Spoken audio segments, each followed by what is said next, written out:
Hello नमस्कार मेरे प्यारे साथियों, दिल खोल के आप सभी का स्वागत करता हूं आपके अपने परिवार स्टडी विद रितेश पे। उम्मीद करते हैं आप सभी लोग बहुत ही अच्छे होंगे। आपकी पढ़ाई जो है वो भी बहुत ही शानदार और एकदम जबरदस्त तरीके से चल रही होगी। मेरे प्यारे साथियों, एक बार फिर से आप सभी के साथ मैं कनेक्ट हो चुका हूं। फटाफट सभी लोग वीडियो को शेयर कर दीजिए ताकि और भी आपके भाई बंधु मित्र इस सेशन से कनेक्ट हो सके। वही टाइम, वही समय, और इस संडे एक और मॉक टेस्ट की ओर हम लोग बढ़ते हैं, है ना। एक और स्पेशल जो है ना, इस संडे को हम लोग बनाते हैं सामान्य ज्ञान की क्वेश्चनों को लेकर आए हुए हैं, जिसमें हम लोग बच्चों कुछ क्वेश्चन से रूबरू होंगे जो कि आपके लिए ये मॉक टेस्ट के रूप में रहने वाली है। ठीक है, देखना चाहेंगे कि कितने मेरे छात्र, मेरे कितने भाई बंधु जो है ना, वो इस क्वेश्चन को अटेम्प्ट कर पाते हैं। ईमानदारी पूर्वक सभी लोग क्वेश्चन को अटेम्प्ट करेंगे। आपके बीच जो है ना, क्वेश्चनों की कुछ श्रृंखला, कुछ सीरीज आपके बीच रखूंगा। आप सभी लोग वन बाय वन हर एक क्वेश्चन को अटेम्प्ट करोगे, रीड करोगे, जवाब दोगे। ठीक है, तो चलिए माय डियर, सभी को गुड इवनिंग। क्या बात है, बिल्कुल बिल्कुल सभी को गुड इवनिंग। एक बार कंफर्म कर दीजिए मेरी वॉइस आप सभी तक प्रॉपर तरीके से पहुंच पा रही है, स्क्रीन विजिबल है, ऑडियो ऑडिबल है। तो एक बार यस टाइप कर दियो मेरे प्यारे साथियों। क्या बात है, चलिए तो फाइनली ऑल चीज क्लियर है, ऑल चीज परफेक्ट है। तो एक प्यारी सी मोटिवेशन कोड, मंजिलें उन्हीं को मिलती है जिसके सपनों में जान होती है। मंजिलें उन्हीं को मिलती है जिनके सपनों में जान होती है। पंख से कुछ नहीं होता है मेरे प्यारे साथियों, हौसलों से ना उड़ान होती है। तो भाई एकदम हौसला कायम रखना है ना। उस ऊंचाई, उस मुकाम तक पहुंचने के लिए सर काफी है। ठीक है, तो चलो फिर इसी मोटिवेशन कोड के साथ आज इस संडे को कुछ इंपॉर्टेंट क्वेश्चन से रूबरू होते हैं, और जो कि एक मॉक टेस्ट के रूप में रहने वाला है। तो सभी बच्चे इस क्वेश्चन को अटेम्प्ट करेंगे और लास्ट में अपनी अपनी स्कोर भी बताएंगे कि मैंने आज की इस क्वेश्चन श्रृंखला में हमने इतने क्वेश्चंस को करेक्ट किया, है ना, और कितने क्वेश्चन का मैं जवाब नहीं दे पाया, है ना।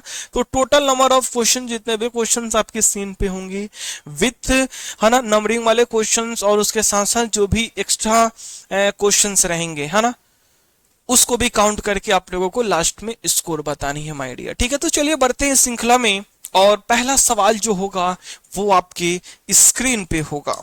चलिए, पहला क्वेश्चन आपकी स्क्रीन पे है मेरे प्यारे साथियों। एकदम अच्छे तरीके से क्वेश्चन को रीड करनी है। जितने भी मेरे प्यारे साथी जुड़ रहे हैं कनेक्ट होते चलेंगे। ठीक है, और एक बार वीडियो को लाइक भी कर दीजिए और साथ ही साथ क्वेश्चन को रीड करें। बच्चों, गिनीज, है ना, बुक ऑफ वर्ल्ड रिकॉर्ड की स्थापना कब हुई? बताइए बच्चों।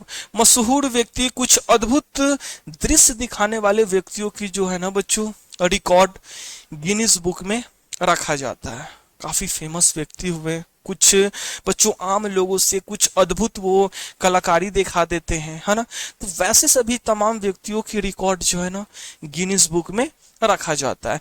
तो बच्चों बताना है उसी गिनीज बुक के बारे में, इसकी स्थापना कब हुई थी। दिए गए इस 4 ऑप्शन में एक ऑप्शन करेक्ट होगा, है ना, वेल डन, बहुत अच्छी बात है मेरे प्यारे साथियों। याद रखना 1955 ईस्वी में गिनीज जो है ना बुक ऑफ वर्ल्ड रिकॉर्ड की जो है ना स्थापना किया गया था। ठीक है, ऑप्शन बी देने वाले बच्चे यहाँ पे करेक्ट होंगे, परफेक्ट होंगे। ठीक है, चलो बहुत बढ़िया, बहुत बढ़िया मेरे प्यारे साथियों।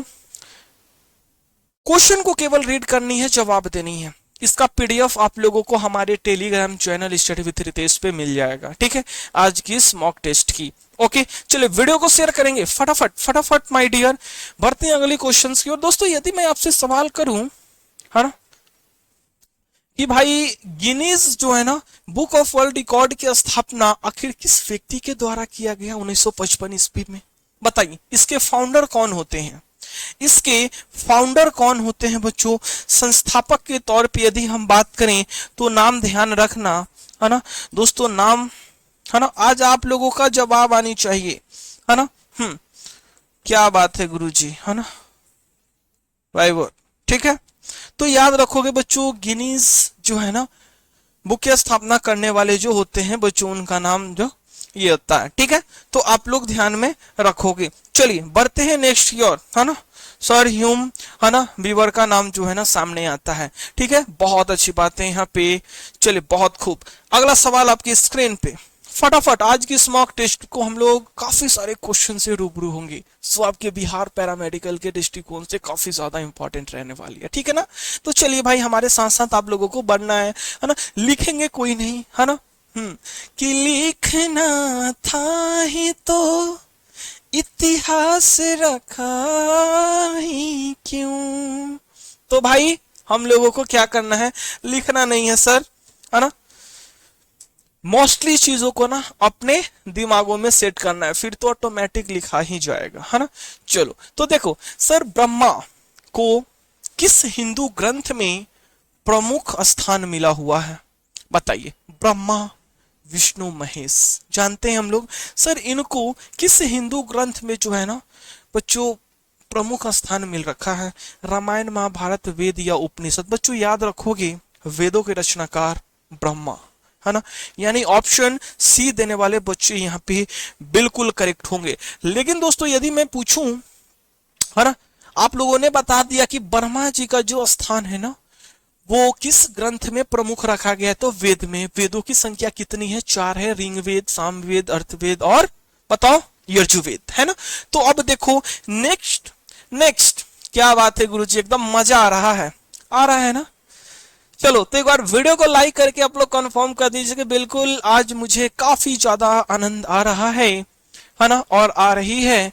तो बता दीजिए सर गीता किस धर्म का हिस्सा है, बताओ गीता ये किस धर्म का हिस्सा है। तो माय डियर आप लोग ध्यान रखना, महाभारत। ठीक है, विश्व की सबसे बड़ी जो है ना ग्रंथ कौन सी है, विश्व की सबसे बड़ी ग्रंथ कौन सी है, तो दोस्तों यही महाभारत है ना, महाभारत। ठीक है, तो आप लोग इसको ध्यान में रखना, महाभारत। ओके मेरे प्यारे लाडलो, मेरे प्यारे साथियों। ठीक है दोस्तों, यदि मैं अगली क्वेश्चंस की बात करूं, ग्रंथों की दुनिया में हम लोग हैं और ग्रंथ से रिलेटेड काफी सारे सवाल किए गए हैं, इंपॉर्टेंट हैं। मेरे पेड बैच वाले बच्चे हो, चाहे फ्री ऑफ कॉस्ट जो भी मटेरियल आप लोगों को बच्चों यूट्यूब पर मिल रही है, और वैसे बच्चे जो पेड कोर्स नहीं ज्वाइन किए हुए हैं उन लोगों के लिए भी बहुत ही जबरदस्त ये प्लेटफॉर्म है और ये सेशन है। तो रात के 8 बजे सभी लोग जरूर ज्वाइन करेंगे। ठीक है, तो देखिए महाभारत में कुरुक्षेत्र का युद्ध किसके बीच हुआ, वेल डन। कुरुक्षेत्र का युद्ध आपने महाभारत को देखा होगा, है ना। तो किन दो लोगों के बीच कुरुक्षेत्र का युद्ध होता है, तो याद रखोगे यहां पे, है ना, कौरव, ओके, और पांडव, है ना, और पांडव के बीच जो है ना कुरुक्षेत्र की युद्ध होती है गुरुजी। ठीक है, कौरव और पांडव। अगला सवाल, सर रामायण के अनुसार श्री राम ने किस समुद्र को पार करके लंका पहुंचने के लिए पुल का निर्माण किया, जो कि वर्तमान समय में भी है भाई और दिखता भी है। क्या है उस पुल का नाम, है ना। सीता जी को लाने के लिए लंका से, है ना, भाई राम जी ने समुद्र पे ही जो है ना पुल का निर्माण कर दिए। तो बता दीजिए, बता दो भाई क्या नाम है। हाँ जी, हाँ जी, वेल डन। तो याद रखोगे रामेश्वरम, है ना, रामेश्वरम। ओके नेक्स्ट, शिव को किस ग्रंथ में महादेव के रूप में पूजा जाता है, महादेव, शिव शंभो, नीलकंठ, है ना, रुद्रधारी, है ना, और इन्हीं के रूप 11वें हमारे इष्ट देव बजरंगबली, है ना। तो बताओ सर शिव को किस ग्रंथ में महादेव के रूप में पूजा जाता है, तो याद रखोगे उपनिषद में। ठीक है, उपनिषद लिखते चलोगे फटाफट, है ना, यानी लिखोगे नहीं, प्रश्नों का जवाब दीजिए। उपनिषद, क्या बात है सर। चलिए वीडियो को एक बार शेयर कर देंगे सभी तमाम मेरे प्यारे छात्र एवं छात्राएं सेशन से कनेक्ट होते हुए। चलिए सभी का अभिनंदन है, स्वागत है। एक बार वीडियो को लाइक करके शेयर कर दो, है ना। आज की इस मॉक टेस्ट में हम लोग एक से बढ़कर एक क्वेश्चन से रूबरू होने वाले हैं दोस्तों, ठीक है। नेक्स्ट क्वेश्चंस बच्चों, सदगुरु का अर्थ क्या होता है बताओ। सदगुरु का अर्थ जो है ना वो क्या होता है, तो याद रखोगे सदगुरु यानी सच्चा गुरु, सच्चा गुरु, ओके, है ना। नेक्स्ट, भगवत गीता में कुल कितने अध्याय हैं, भगवत गीता है ना में कुल कितने अध्याय हैं, तो याद रखोगे बच्चों 18 अध्याय, है ना। 18 अध्याय और 700 श्लोक हैं, ठीक है। क्या बात है सर, चलिए बहुत खूब माय डियर, है ना। चलिए तो आज की इस मॉक टेस्ट में सभी का जवाब एकदम परफेक्ट आ रहा है। वीडियो को एक बार फटाफट शेयर करेंगे, है ना। चलो तो ये अपडेट रहा। नेक्स्ट देख लेते हैं मोनालिसा चित्र, गौर करेंगे। मोनालिसा चित्र को किसने चित्रित किया था बताओ। मोनालिसा चित्र को चित्रित करने वाला कलाकार कौन रहा, तो दोस्तों याद रखोगे, है ना। Option A, option B, option C, option D में एक जो ऑप्शन होगा वो करेक्ट होगा, जो कि आप लोग बता रहे हो ऑप्शन बी यानी Leonardo da Vinci. Option B देने वाले बच्चे बिल्कुल राइट होंगे। ऑप्शन बी आप लोग ध्यान में रखना दोस्तों। यह एक प्रसिद्ध चित्र है, ठीक है। मोनालिसा जो है ना ये एक प्रसिद्ध चित्र है, जैसा कि जिक्र किया, है ना। और याद रखोगे ये किस कलाकार के द्वारा, किस आर्टिस्ट के द्वारा ये बनाया गया मोनालिसा चित्र, और ये कहां पे रखा गया है। तो देखो बच्चों याद रखोगे यह एक इटालियन कलाकार के द्वारा बनाया गया था, है ना। पहला पॉइंट, यह एक प्रसिद्ध चित्र है। दूसरा, सर इटालियन कलाकार के द्वारा बनवाया गया, किस सदी में बनी, तो 16वीं सदी में बनी, है ना। और बच्चों आज ये चित्र कहां पे रखा गया है, आपसे बिहार पैरामेडिकल 2025 की परीक्षा में पूछा जा सकता है ना। क्या पूछा जा सकता है गुरुजी, तो यही पूछा जा सकता है कि मोनालिसा जो ये चित्र है ना ये किस देश के जो है ना म्यूजियम में रखा गया है। तो आप लोग क्या जवाब दोगे, आप लोग क्या जवाब दोगे, तो यही ना जवाब देंगे कि गुरुजी फ्रांस, है ना, फ्रांस के ल्यू म्यूजियम में जो है ना इसको संभाल के रख दिया गया है, ठीक है। चलो नेक्स्ट देख लेते हैं, ठीक है बच्चों। किस भारतीय शहर को सिटी ऑफ लॉक्स कहा जाता है ना। तालों की नगरी, है ना, तालों की नगरी, है ना, सिटी ऑफ लॉक्स से हम लोग जाना करते हैं। जयपुर, बेंगलुरु, दिल्ली, कोलकाता, दिए गए इस 4 ऑप्शन में एक ऑप्शन बिल्कुल राइट होगा, है ना। तो यहां पे तो पहले आप लोग ये लिख लो, सिटी ऑफ लॉक्स यानी तालों की नगरी। क्या इसको हिंदी में हम लोग कहेंगे तालों की नगरी या नगर, है ना। अब देखो इस तालों की नगरी को हम लोग किससे जाना करेंगे, तो मेरे हंसते खिलखिलाते मेरे प्यारे शेर और शेरनी ध्यान में रखना है कि ना ही जयपुर होगा, ना ही बेंगलुरु होगा, ना ही दिल्ली होगा, और ना ही कोलकाता होगा, है ना। तो जो भी तमाम स्टूडेंट्स ये जवाब दे रहे हैं उनका जवाब बिल्कुल गलत है। आज की इस मॉक टेस्ट में सर आप लोगों को बहलाने के लिए मैंने इस ऑप्शन को सेट किया, है ना। और यहाँ पे इस प्यारे से सवाल का जवाब क्या होगा, है ना, क्या होगा सर कि बच्चों उत्तर प्रदेश के अलीगढ़ को जो है ना तालों की नगरी कहा जाता है, ठीक है। तो यहाँ पे याद रखोगे किस शहर को हम लोग जानते हैं, तो अलीगढ़, ठीक है। अलीगढ़ शहर को हम लोग तालों की नगरी कहते हैं। पूछोगे अलीगढ़ कहाँ है सर, भारत के किस राज्य में है, तो ध्यान रखोगे उत्तर प्रदेश, उत्तर प्रदेश में है, ओके। यस गुरुजी, यस, है ना। तो इसी को हम लोग कहते हैं बच्चों। बिहार पैरामेडिकल की परीक्षा में ज्योग्राफी सरनेम से रिलेटेड काफी सारे सवाल पूछ रखे हैं, ठीक है। तो इससे रिलेटेड आइए कुछ और क्वेश्चंस को करते हैं। और देखते हैं। तो इस प्यारे से सवाल का जो राइट जवाब होगा वो ये होगा, अलीगढ़ शहर को कहते हैं। ठीक है बच्चों, नेक्स्ट की ओर हम लोग बढ़ते हैं। तो यदि आपसे मैं ये पूछूं, है ना, हालांकि हम लोगों ने देख लिया कि उत्तर प्रदेश राज्य के अलीगढ़ शहर को तालों के शहर या नगरी से हम लोग जाना करते हैं। ठीक है, देखो नेक्स्ट, भारत की सिलिकॉन वैली, है ना, भारत की सिलिकॉन वैली किस शहर को कहा जाता है? तो याद रखोगे सिलिकॉन वैली से जो है ना बेंगलुरु को कहते हैं और हम लोग जाना करते हैं। ओके चलो फटाफट एकदम जवाब देंगे यहाँ पे सभी लोग, है ना।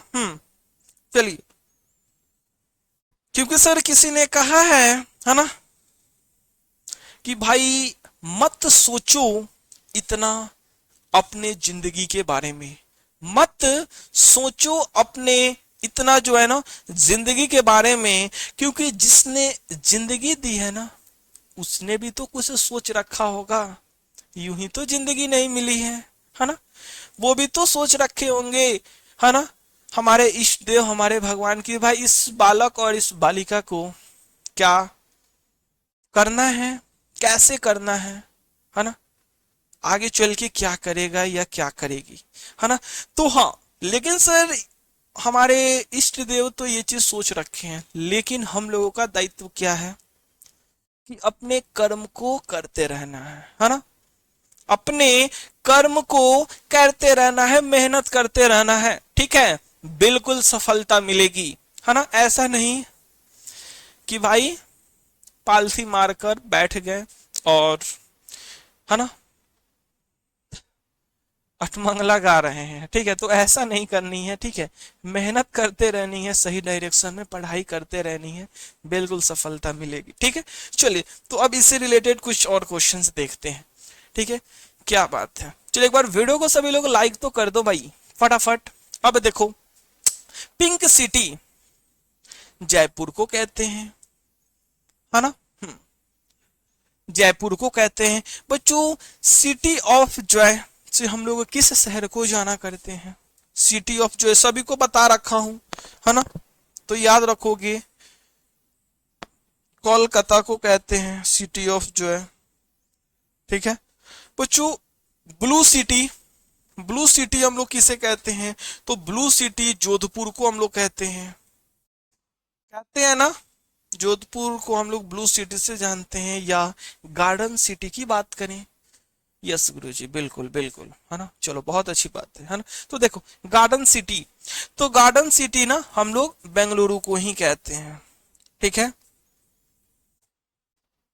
ठीक है, इलेक्ट्रॉनिक शहर बेंगलुरु को ही कहा जाता है, अंतरिक्ष का शहर बेंगलुरु को ही कहा जाता है, क्योंकि हमारी जो स्पेस एजेंसी है इसरो वो कहाँ है? बेंगलुरु में ना, है ना, तो इसलिए।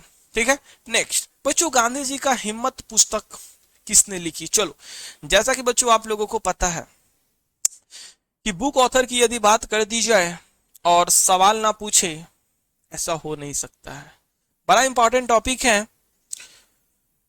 तो गांधी जी का हिम्मत पुस्तक किसने लिखी? दिए गए इस 4 ऑप्शन में एक जो ऑप्शन होगा वो बिल्कुल करेक्ट होगा। तो सर गांधी जी की जो हिम्मत पुस्तक है ना वो महात्मा गांधी जी ने लिखी। ठीक है, ऑप्शन ए देने वाले मेरे सभी प्यारे साथी करेक्ट हो जाएंगे, परफेक्ट हो जाएंगे।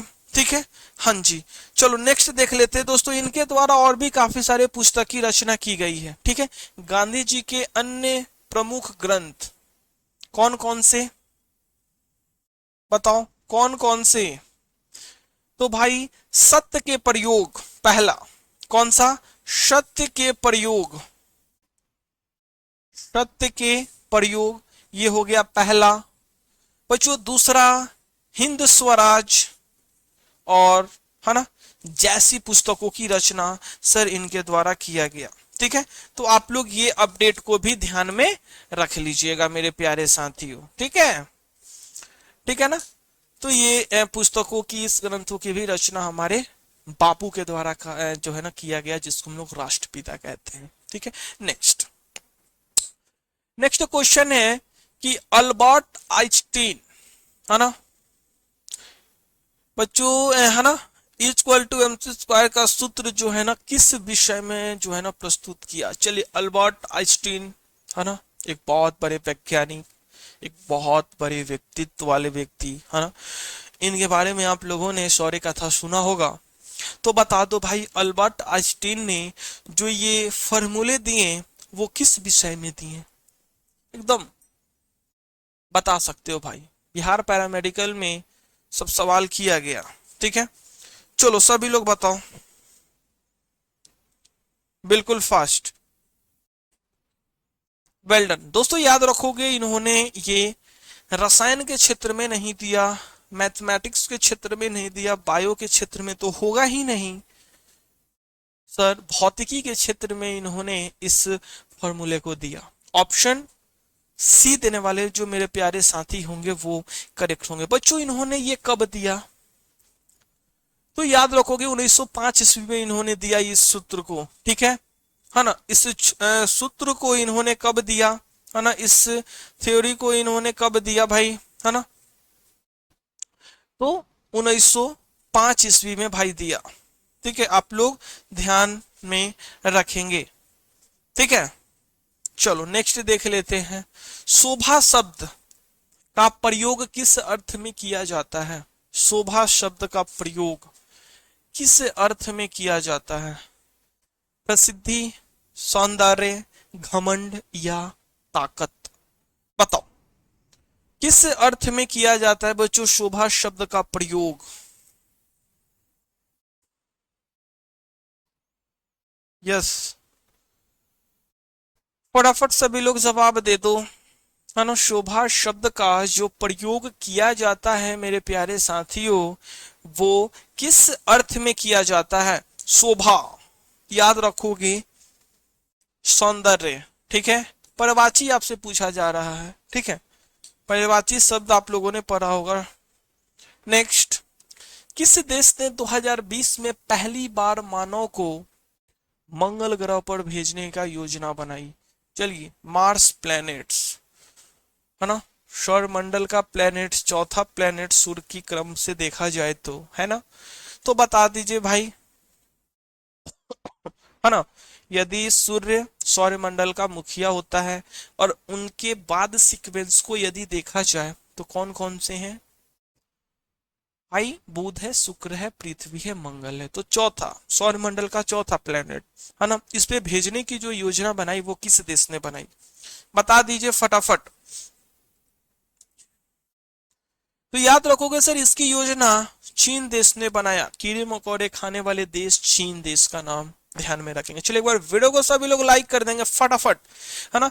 आज की इस मॉक टेस्ट का जवाब आप लोग जिस प्रकार दे रहे हो इसी प्रकार देते हुए रहनी है, और आप लोगों को हर एक क्वेश्चन को काउंट करना है भाई, है ना, विथ एक्स्ट्रा पॉइंट्स में जितने भी क्वेश्चंस हैं उसको भी काउंट करोगे और फिर आप लोग जवाब दोगे, है ना। कब? तो वीडियो जैसे एंड होगी उसके कमेंट बॉक्स में जाके कि आज मैं जो हूं ना इतने में से इतना क्वेश्चंस को करेक्ट किया। ठीक है, चलो, तो ऑप्शन सी आप लोग ध्यान में रखेंगे दोस्तों।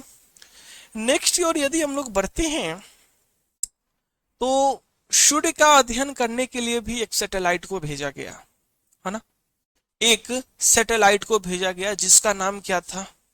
आदित्य L1, है ना। तो आप लोग क्या ये बता सकते हो कि जो भाई सूर्य का अध्ययन करने के लिए हमारा भारत देश आदित्य L1 मिशन को जो है ना लॉन्च किया, भेजा, वो किस स्पेस एजेंसी से बच्चों इसको लॉन्च किया? उस स्पेस एजेंसी का नाम केवल बता दीजिए, बड़ा मस्ट है ना, बड़ा ही इंपॉर्टेंट है भाई। तो याद रखोगे भाई, हमारी भारत की स्पेस एजेंसी, है ना, इसरो, है ना, ISRO, इसरो सर, ये भारत की स्पेस एजेंसी है। ठीक है, चलो नेक्स्ट देखते हैं। तो जरा सा बताइए आप लोग, इंपॉर्टेंट फैक्ट्स में, इंपॉर्टेंट पॉइंट्स में, भारत का प्रथम सौर मिशन कौन सा रहा? है ना, भारत का प्रथम सौर मिशन बच्चों, है ना। नेक्स्ट देखते हैं, भारत का प्रथम सौर मिशन रहा। और कौन सा? तो ये आदित्य L1, ठीक है, ये भारत का प्रथम सौर मिशन रहा। ओके, पहला पॉइंट। दूसरा, अंतरिक्ष यान किस अंतरिक्ष यान से भेजा गया बच्चों, है ना? यानी कहने का मतलब अंतरिक्ष यान ना कोई भी चीज भेजा जाएगा ना, वो किस चीज से भेजा गया, किसको माध्यम बनाया गया, बताओ। अंतरिक्ष यान कौन सा रहा, उसका नाम कौन सा था? हम्म? तो याद रखोगे PSLV, है ना, XL, ठीक है, PSLV XL C57, ठीक है। इसी अंतरिक्ष यान से सर जो है ना भारत का प्रथम सौर मिशन को भेजा गया था, है ना। तो ये कुछ अपडेट रहा बच्चों। लॉन्चिंग स्थल बताइए, कहां से लॉन्च किया गया, वो स्थल कौन सा था? तो याद रखोगे भाई, सतीश धवन अंतरिक्ष केंद्र से भेजा गया था। सतीश धवन अंतरिक्ष केंद्र बच्चों, भारत के द्वारा यानी हमारे इसरो के द्वारा जितनी भी चीजों को, जितनी भी मिशन को भेजा जाता है अंतरिक्षों में, तो मोस्टली जो आपका लॉन्चिंग जो स्थल होता है ना, वो सतीश धवन अंतरिक्ष केंद्र से ही भेजा जाता है, ठीक है। तो सतीश धवन अंतरिक्ष केंद्र का नाम आप लोग ध्यान में रखेंगे, आपसे पूछा जा सकता है। 2024 में भी सवाल बच्चों पूछ रखा है ना बच्चों। उसके बाद प्रक्षेपण की तारीख यानी कब भेजा गया, है ना, कब भेजा गया? तो 2023 में बच्चों इसको भेजा गया था, है ना, 2023। उसके बाद उद्देश्य क्या था, है ना, आदित्य L1 मिशन को भेजना, है ना बच्चों, इस सैटेलाइट को भेजना सूर्य के अध्ययन के लिए, किस चीज का पता लगाने के लिए भेजा गया था? तो याद रखोगे बच्चों, ये जो है ना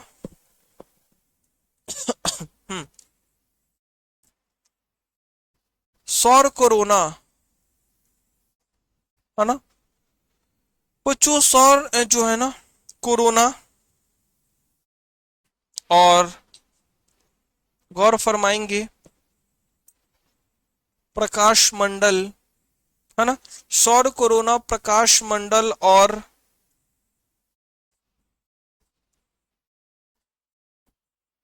क्रोमोस्फियर, है ना, और सौर वातावरण का पता लगाने के लिए सर इसको भेजा गया था कि क्या वहां की स्थिति है, ठीक है, क्या ये सभी चीजें मौजूद है ना, कि आने वाले समय में इसका कुछ रोल होगा या नहीं होगा, इसलिए सर इन्होंने भेजा था इसी की स्टडी करने के लिए, ठीक है। तो आप लोग ये अपडेट को ध्यान में रखेंगे बच्चों। किस भारतीय नेता को सर्वश्रेष्ठ मंत्र के नाम से जाना जाता था, बताइए। सर्वश्रेष्ठ, क्या बात है ना, सभी लोग जुड़े हुए हैं सेशन से, है ना, सभी का धन्यवाद बच्चों। लास्ट में अपनी स्कोर भी बताओगे, है ना। चले बिल्कुल फास्ट, है ना।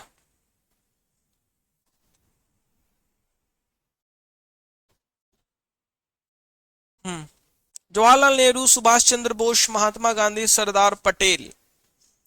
सर्वश्रेष्ठ मंत्र से जो है ना किसे जाना जाता था? तो बच्चों, भारत के प्रथम प्रधानमंत्री पंडित जवाहरलाल नेहरू का नाम आता है, ठीक है, उन्हीं को सर्वश्रेष्ठ मंत्र से जाना जाता था, ठीक है बच्चों। चलिए देखिए, भारत का सबसे बड़ा राष्ट्रीय उद्यान, बिहार पैरामेडिकल की परीक्षा में बच्चों नेशनल पार्क राष्ट्रीय उद्यान से रिलेटेड सवाल पूछ रखा है, जैसा कि मैंने कल आप लोगों को इस टॉपिक से रूबरू करवाया।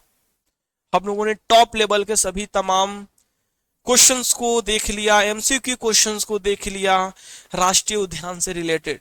उम्मीद करते हैं आप लोग अच्छे तरीके से नोट बना लिए होंगे और रिवीजन भी कर रहे होंगे। तो बिल्कुल राष्ट्रीय उद्यान से रिलेटेड प्रश्न पूछेगा तो समझ जाइए कि आप लोग उसका जवाब भी दे सकते हो, बशर्ते रिवीजन करते रहना है, ठीक है। तो भारत का सबसे बड़ा राष्ट्रीय उद्यान काजीरंगा, जिम कॉर्बेट, निको पार्क या पेरियार, है ना।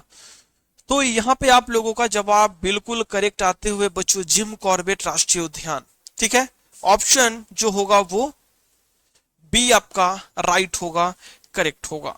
बच्चों देखते हैं आखिर ये राष्ट्रीय उद्यान कहाँ है, इसकी स्थापना कब हुई, है ना। देखो बच्चों, भारत का सबसे बड़ा एवं सबसे पुराना राष्ट्रीय उद्यानों की बात करेंगे, हमने कल वाली सेशन में बता रखा था कि वो कौन सा है, जिम कॉर्बेट राष्ट्रीय उद्यान है, जो कि उत्तराखंड के नैनीताल जिले में स्थित है। कहां पे है भाई, है ना भाई, मैंने बताया था ना, बिहार पैरामेडिकल में पूछ रखा है भाई ये क्वेश्चन, पी बाई क्यू का सवाल है। ठीक है, हल्के में एकदम नहीं लेना है ना, नहीं तो फिर आपके घर पे बारात आ जाएगी, है ना।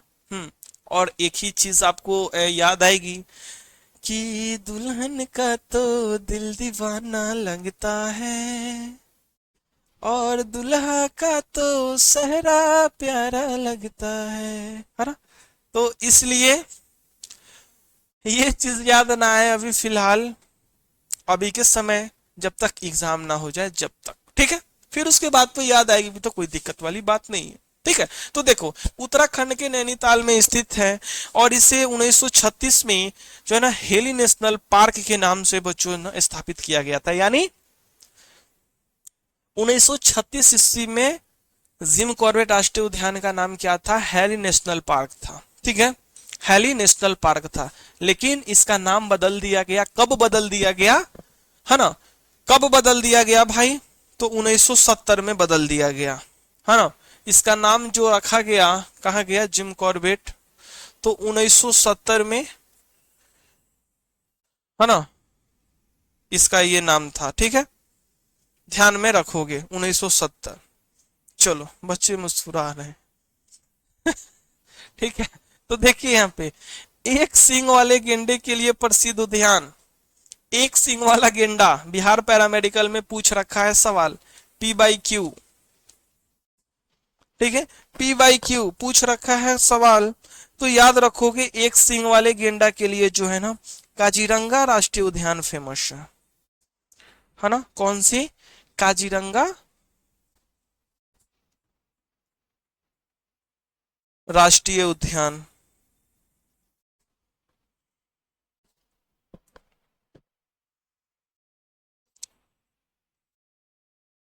है ना। तो आप लोग ये सभी चीजों को ध्यान में रखेंगे माय डियर। ठीक है बच्चों, इस राष्ट्रीय उद्यान की हम इस्टेब्लिश की बात करें और स्थापना की बात करें तो ध्यान में रखोगे 1908 ईस्वी में सर इसकी स्थापना किया गया था। ठीक है, 1908 ईस्वी में इसकी स्थापना किया गया था। बच्चों पारस पत्थल किस वस्तु के लिए प्रसिद्ध है, पारस पत्थल ये किस वस्तु के लिए प्रसिद्ध है, फेमस है, बिल्कुल फास्ट सभी लोग बता दीजिए, है ना। क्योंकि दोस्तों किसी ने कहा है कि जिस जिस पर जग हंसा उसी ने भाई इतिहास रखा, है ना। तो इसलिए एकदम हल्के में चीजों को नहीं लेना है। ठीक है, एकदम हल्के में चीजों को नहीं लेना है भाई, क्योंकि सर कौन कहता है कामयाबी जो है ना किस्मत तय करती है, कौन कहता है कि कामयाबी जो है ना वो किस्मत तय करती है, इरादों में दम हो तो मंजिलें भी झुका करती है जनाब, झुका करती है। ठीक है, तो चलो बताओ, यदि आप लोगों को ये सेशन, आज की ये Sunday special mock test session बढ़िया लग रही है तो एक बार वीडियो को तो आप लोगों भाई अपने प्यारे हाथों से लाइक तो कर दो, बिल्कुल फास्ट, और बता दीजिए पारस पत्थल किस वस्तु के लिए प्रसिद्ध है ना।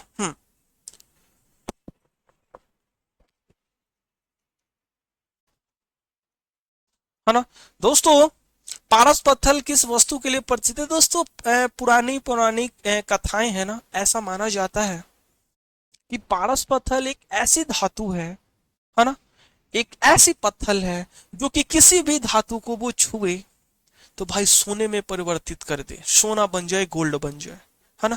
तो भाई याद रखोगे भाई सोने के लिए, ठीक है, सोना के लिए भाई, है ना। तो ऑप्शन ए जो होगा वो राइट होगा, ऑप्शन ए जो होगा वो राइट होगा, या ऑप्शन बी होगा, ऑप्शन सी होगा, ऑप्शन डी होगा?